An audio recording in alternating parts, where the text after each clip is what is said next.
In the midst of the repeating cycle of school, work, and activities, students are lacking the sleep they need to fuel themselves with energy for the day ahead. Studies prove that high school students need approximately 9 hours of sleep a night. However, from a recent survey, over 90% of students claim to get less than the needed amount on an average school night. So what effects does this have on students? There's a big personality difference between your morning classes and your afternoon. Students typically in their first and second hour show up struggling. It translates into things like car accidents, making poor decisions, or emotional reactions that aren't typical of your normal day. Of those that don't get enough sleep, 93% claim they have been accustomed to the lack of sleep and have learned how to function despite exhaustion. So then why is it important to get good sleep at night?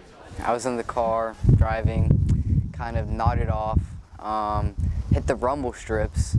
I woke up, went in the grass, kind of swerved around, kind of overcorrected myself, and then I spun around twice and I landed in the mid-strip of the highway. It is from this traumatic accident Mr. Cortez's son was able to learn the importance of sleep. It's pretty scary if you fall asleep while driving and all of a sudden you feel this big crash. If you feel tired, pull over. Make sure you get enough sleep at night. It's pretty important. Furthermore, looking into the science, there are proven long-term effects. Jeff Aliff, a neuroscientist, presented his research on how our brain's daily waste is cleaned out by the CSF. He shows us that very little CSF cleaning activity occurs while we are awake. In fact, the waste removal happens almost entirely while we're asleep. The less sleep we receive, the more waste builds up, and it's the buildup of waste that can lead to multiple diseases. So how can students get the sleep they need?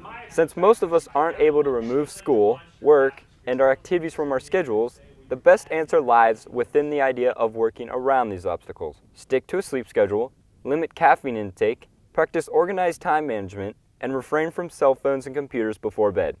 The blue light emanated from screens trick the brain into thinking it's morning. Life expectations can be difficult to balance out, but without the sleep to give us success, we can't meet any of them. The real dream team is you and sleep. Reporting from Wolfbyte TV, this has been Brady, Sorbin, and Lauren Golec.